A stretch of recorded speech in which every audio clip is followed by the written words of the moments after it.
Централен дневник на регионалната К1. Добро вечер со настаните кои го одбележаа денот. Започнуваме веднаш по најавите. Останете со нас.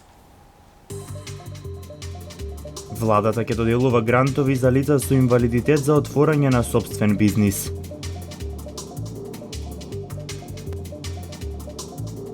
Процентот на осигурени домови е 10%. На осигурителниот пазар има потенцијал за развој.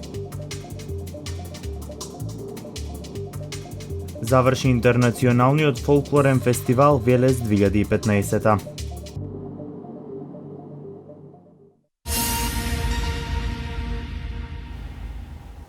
Нова мерка на владата на Република Македонија и Агенцијата за вработување за лицата со инвалидитет. Од втората половина на овој месец, секој инвалидизирано лице кое што сака да започне собствен бизнис, ќе му биде доделен грант во висина од 5000 евра. За оваа мерка во буџетот се веќе резервирани 1 милион евра.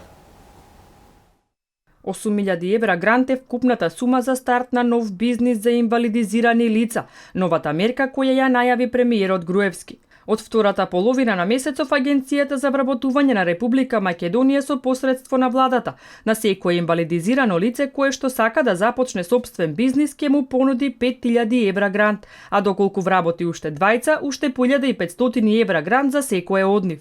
Тие двајца може да бидат инвалидизирани лица, но и не мора да бидат. Тоа е веќе проценка на самото лице кое што го води бизнисот. Така што со тие пари би стигнале до 8000 евра грант за почеток на мал бизнис.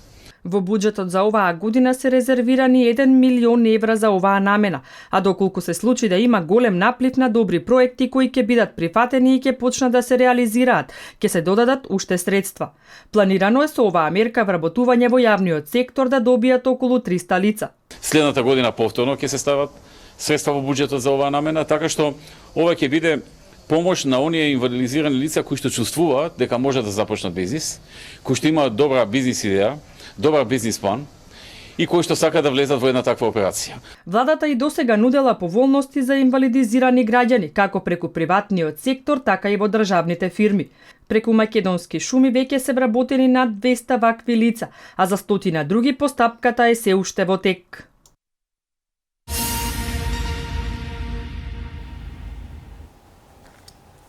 Во текот на наредната седмица со одлука на Советот на општина Кавадарци ќе се определи парична помош за 6 семејства чии куќи настрадаа во големиот пожар предизвикан од гром. Трошоците за обновување на опожарените кровови ќе бидат целосно покриени. Потребни се над 10.000 евра, пари кои ќе се обезбедат од општината и бизнис заедницата, рече градоначалникот Панов. Целокупната кровна конструкција, заедно со се што следува со кровната конструкција од домашен изведувач ќе биде поставена во рок од една недела, а потоа, упатив и вчера и денес апел до сите сопственици, односно иматели на компании од Кавадарци, на сите граѓани кои што можат да помогнат, да го изнадат својот адекватен начин да помогнат на овие луѓе кои што се во неприлика, а во четврток имаме редовна седница на која што Советот на општина Кавадарци ќе донесе одлука со која што финансиски 50% ќе ги покрие трошоците за кровната конструкција.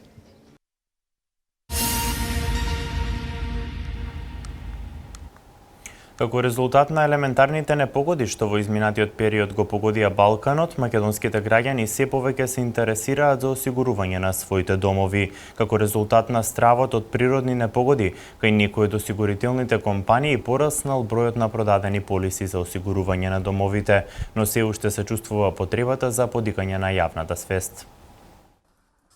Осигурувањето на домовите е мала инвестиција која нуди голема заштита, особено во последно време кога е зачестена појавата на елементарни непогоди кај нас.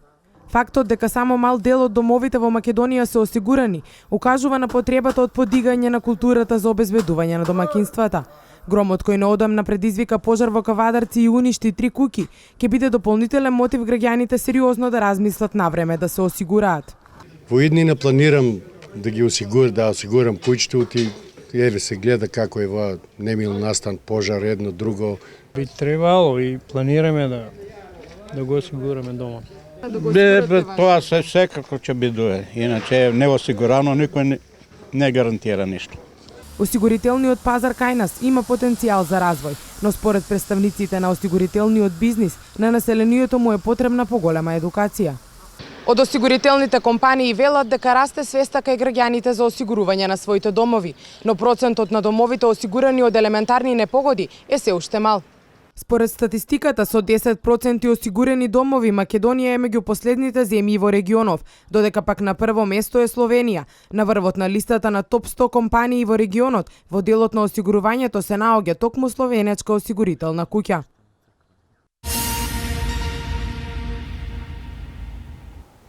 Пуштено во употреба е ново повеќенаменско спортско игралиште во село Николик. Официјално игралиштето го пушти премиерот Никола Груевски, кој денеска беше во посета на Богданци и општина Дојран. Игралиштето е изградено во рамки на капиталниот проект на владата за изградба на 100 повеќенаменски спортски игралишта. Премиерот Груевски исто така најави дека ќе биде обновен регионалниот пат Нов Дојран село Николик.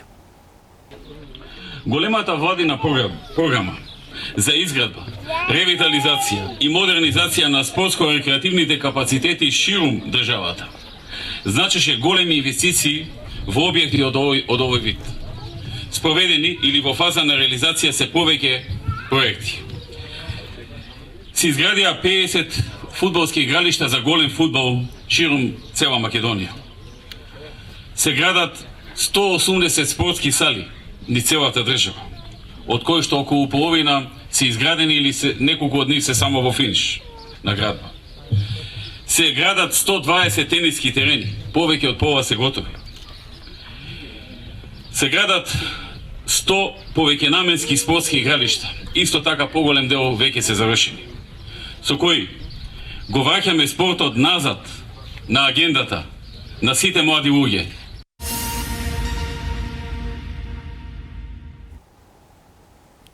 Општина Велес паралелно работи на повеќе проекти и градежни активности. За 10 дена ќе започне изградбата на кружниот тек кај Евона, а наскоро ќе биде завршен и паркинг просторот кај Мало Мовче. За 10 дена започнува да се гради кружниот тек кај Авона, а наскоро ќе биде завршен и паркинг просторот кај Мало Мовче. Со новите 163 паркинг места во центарот на градот се решава овој проблем. Во меѓувреме, како што истакна градоначалникот на општина Велес Славчо Чадиев, се подготвува и документацијата за реконструкцијата на железничката станица. Завршен е подпорниот зид кај населбата Хабитат, кој што представуваше проблем. Во овој момент се прави подпорен зид исто така и на улица Крали Марко. Исто имаме и на Славе Петков се работи. Значи континуитет во работењето има нонстоп. Општината има проблем со уништувањето на тротоарот во центарот на градот од страна на товарни возила кои вршат дотур на роба во маркетите. Бидејќи нивните возила се со тешка носивост, тоа се одвива преку тротоарот. Тротоарот е целосно уништен, ние сме во преговори да го санираат они тротоарот. Општината го заврши асфалтирањето во центарот на градот, саниране кружниот тек, ставене нов слој на асфалт, а истовремено се прекопува дел од паркот кај гимназијата. Со еден збор, сите активности во овој сегмент продолжуваат. Чадиев најави дека за кратко време ќе се постави лифт за лица со посебни потреби во гимназијата, ќе се постави урбана опрема како и летниковец во младинскиот парк, наменети токму за овие лица.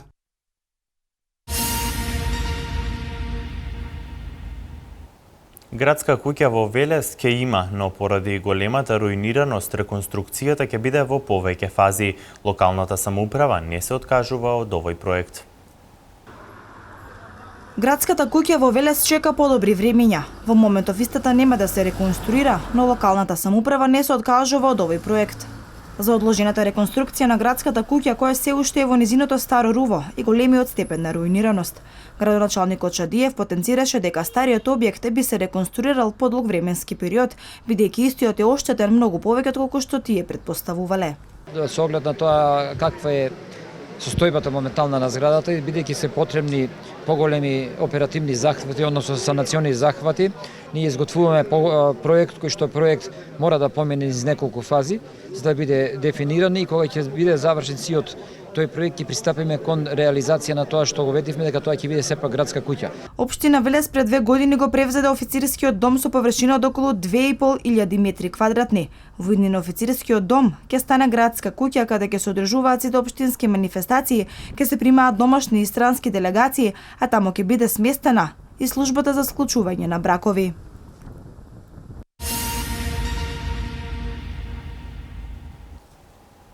Успешно заврши обуката за спасители на затворени води во организација на спасителната единица на Општинската организација на Црвениот крст. Повеќе млади лица успешно ги совладаа техниките за спасување давеник и пружање на прва помош. Искусните инструктори неуморно им го пренесуваа своето знаење со цел сите кандидати да се стекнат со меѓународни сертификати. Повеќе од 20 кандидати успешно ја поминаа обуката за спасители на затворени води. Во изминатите 10 дена, инструкторите несебично им го пренесуваа своето знаење на учесниците. Тие ги усовршија сите спасителски тактики и техники, спасителни скокови за помош на давеник и пружање на прва помош. Позитивната атмосфера на обуката резултира во меѓународни сертификати, кои ќе им помогнат на учесниците да се остварат и на професионален план. Обуката пред се, велат тие, е прилика да се научи повеќе за најхуманиот гест, спасувањето на човечки живот. Хуманитарниот карактер на ова се гледа у многу ситуации во животот, например, ќе видиме некој како се дави и да помогнеме. Клучната работа овој се учи да се биде спретен во вода, да се знае да зафати, да се биде концентриран, одговорен. Решив да бидам во ова обука затоа што пред се сакам да ги знам техниките за спасување на човечки живот. Обуката е во организација на спасителната единица на Општинската организација на Црвениот крст во Велес. На прво место знаењето со кое после овие 10 дена што ќе се стекнат е навистина многу голем. Бидејќи да се помогне на човек, мислам дека не може да се плати со ништо. На прво место е тоа, да знаат како да помогнат на било кого, во било која дадена ситуација. На второ место, сертификатот може да го искористат било каде, за да работат како спасители и чисто некои од нив доаѓаат само за да научат како да бидат спасители и да се стекнат со таа титула. Во време на нарушени човечки вредности, задоволство е да се види заинтересираноста кај младите лица да бидат дел од големото хумано семејство, додаде Милчо Трајков. Сите они се обучени да можат да пружат прва помош на било кој граѓанин на нашата држава и на нашиот град во оваа ситуација, кој што ќе се најде во една непријатна состојба на повреда, на болест или на несреќа. Така да ова е добро и мене оно што посебно ме драгува што има голема група на млади луѓе кои што се заинтересирани. Сите заинтересирани за ова лето ќе добијат уште еден предизвик. Од Црвениот крст најавија уште една обука која ќе биде на отворени води и истата ќе се спроведе на езерото Младост.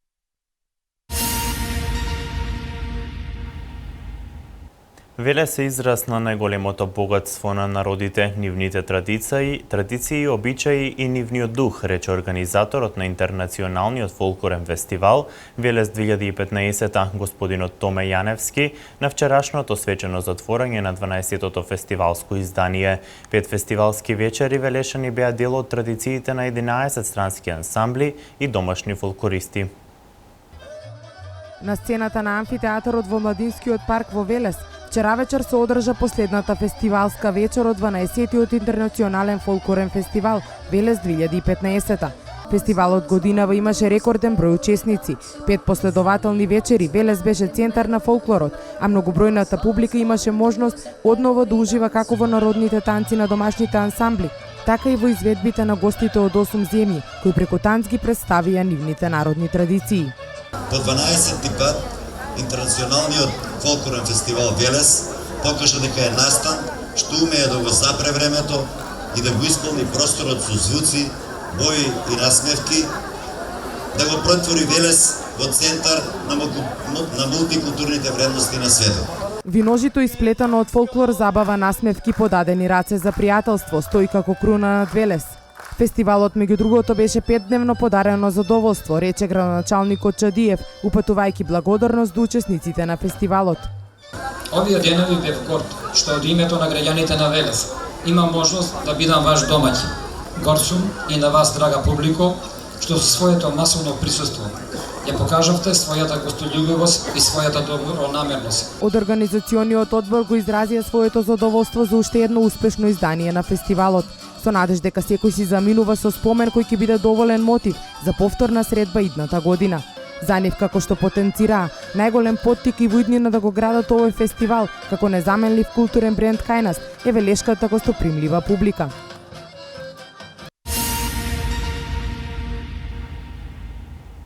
Иванов по повод ифтар ги посети жителите на село Лажани. Македонските банки немаат потреба од надворешна помош, смета гувернерот на Народната банка на Македонија Димитар Богов. Вестите од Македонија.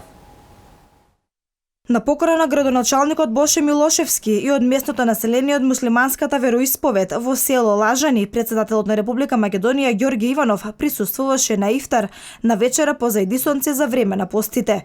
Иванов на заедничка маса, честитајќи им го светиот месец Рамазан на жителите од муслиманската вероисповед, им посака блискост во семејството и да помагаат секому кого му е потребна помош. Општина Долнене е мултинационална и единствената во која 4 јазици се во официјална употреба: македонскиот, албанскиот, турскиот и бошњачкиот. Според градоначалникот Боше Милошевски, соживотот во Македонија е многу битен, затоа што ако меѓу себе не се почитуваме, тогаш не ги почитуваме и другите.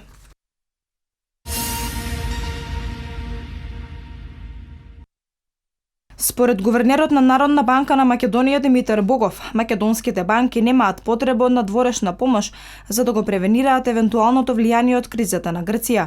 Но пристапот до инструментите за рефинансирање на Европската централна банка може да послужат како добра поддршка ако е потребно. Не очекуваме на Македонија да биде потребна каква било надворешна помош. Веруваме дека домашниот банкарски сектор е отпорен, но секогаш е добро да има отворени опции, наведува Богов во изјава за Reuters. Европската централна банка најави дека ќе ги засили капацитетите и можностите за финансиска поддршка во Бугарија, со што би можело да им се помогне на другите земји во регионот да се спречи прелевање на кризата од Грција.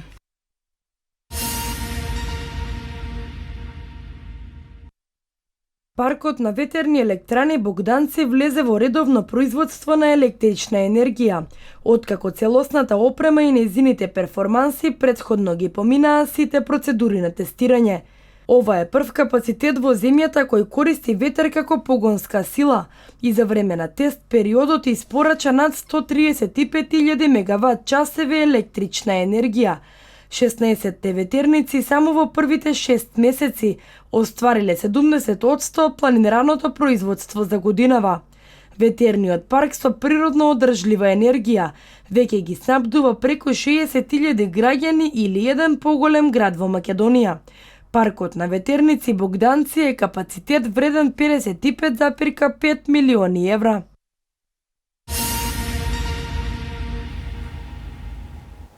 Ципрас бара намалување на грчкиот долг за 30% и 20 годишен грејс период.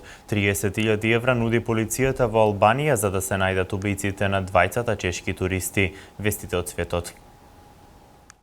Грчкиот премиер Алексис Ципрас побара намалување на грчкиот долг за 30% и 20 годишен грејс период, за да биде обезбедено негово исплаќање.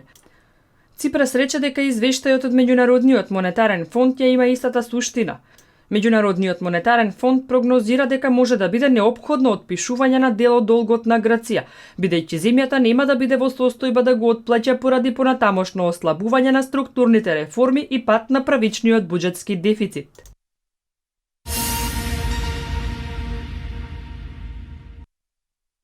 Полицијата во Албанија нуди награда од 30.000 евра за информација која ќе ја доведе до убииците на двајцата чешки туристи. Во врска со овој грозоморен чин, полицијата гарантира целосна анонимност за оној кој ќе даде информација. Зашто побрзо расветлување на оваа трагедија, полицијата апелира на соработка со локалното население. Истражна екипа предводена од обвинител продолжува со истрагата на местото на настанот, возилото и утврдување на други докази кои би можеле да доведат до расветлување на случајот. Чесите Мишел Сватос и Ана Косинова, кои кампувале во селото Прекалка и Дукаџини, каде што имало и други чешки туристи кампери, беа убиени и ограбени на излезот од селото на пат за Скадар, а возилото со нивните тела турнато во провалија со цел да наликува на сообраќајна несреќа.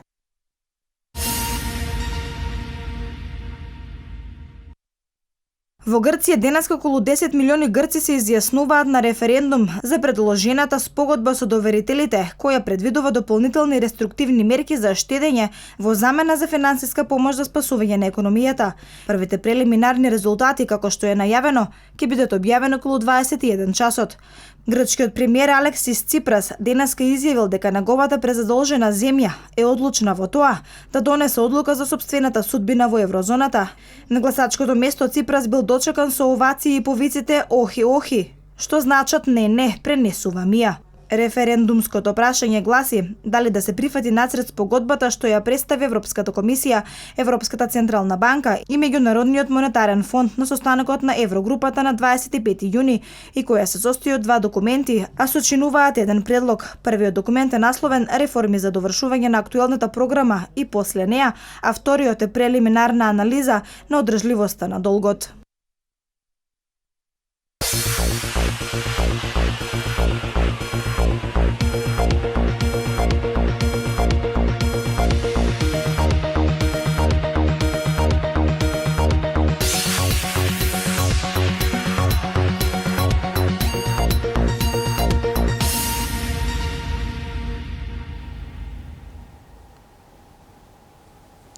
Фудбалскиот репрезентативец Стефан Ристовски влегува во преговори со хрватскиот клуб Риека, додека ракометарот Наумче Мојсовски е пред трансфер во полски клуб. Вестите од домашниот спорт во продолжение.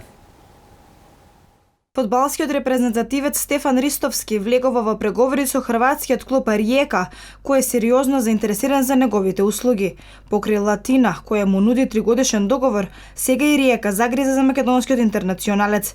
Ристовски во текот на денешниот ден треба да пристигне во овој хрватски град и да одржи прва рунда од преговорите. Ристовски сега е слободен агент по банкротот на Парма, а има и неколку интересни понуди за продолжување на кариерата. Ристовски изминатите 6 месеци играше во италијанскиот второлигаш Латина, кој сега му нуди да потпише и перманентен договор. Постои можност тој да потпише договор со некој италијански клуб, се споменуваат и Сасуоло, и Сампдорија, а потоа да дојде на Кантрида како поземен фудбалер. Многу работи треба да бидат јасни на почетокот на идната седмица.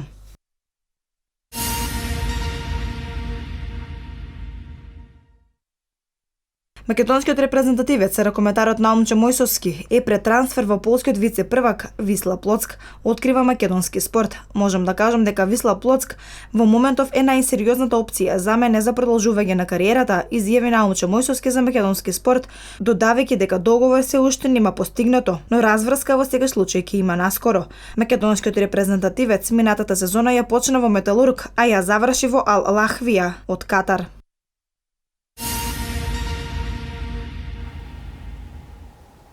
Чиле на пенали подобар од Аргентина и го освои својот прв трофеј на Копа Америка. Лукас Подолски денес со својот подпис се обврза на 3-годишна соработка со Галата Сарај. Актуелниот светски првак Луис Хамилтон по трети пат најбрз на домашен терен. Фудбалската репрезентација на Чиле ја победи Аргентина по подобро изведување пенали и конечно стигна до својот прв трофеј на Копа Америка. Чилеанците максимално ја искористија предноста што играа во својата земја и испишаа историја, совладувајќи го во финалето најквалитетниот ривал. Двете селекции не успеа да дадат гол по цели 120 минути игра, за во пенал серијата домаќините да покажат супериорност. Трагичери на надпреварот беа Игуаин и Банега кои не го совладаа браво, а почеток на славието на Чиле означи реализацијата на Алексис Санчес, кој ја потврди големата победа.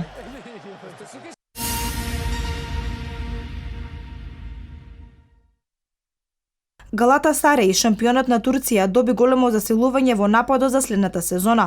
Лукас Подолски денеска го стави потписот на договорот од 3 години. Тимот од Истанбул доби големо засилување во нападот. Подолски доаѓа во Галатасарај од редовите на Арсенал и последна сезона, мината на позајмица во Интер. За неговиот премин во Галата, Арсенал ќе заработи 4 милиони евра, а Подолски ќе треба да покаже дека не заборавил да постигнува голови и да ја врати формата.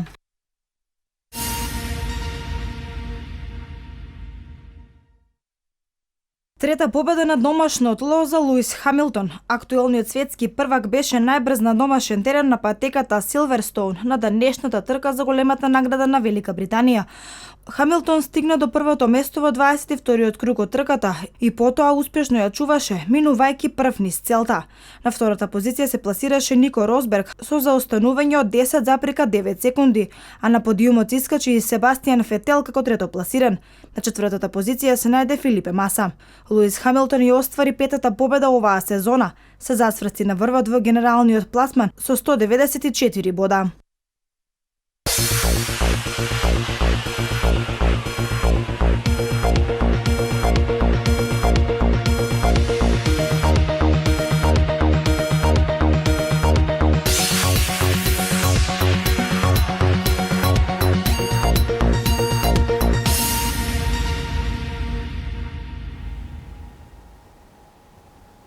Времето денес беше сончево и топло. Еве деталната временска прогноза.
Благодарам на вниманието, почитувани. Останете и понатаму со нашата програма. Пријатно.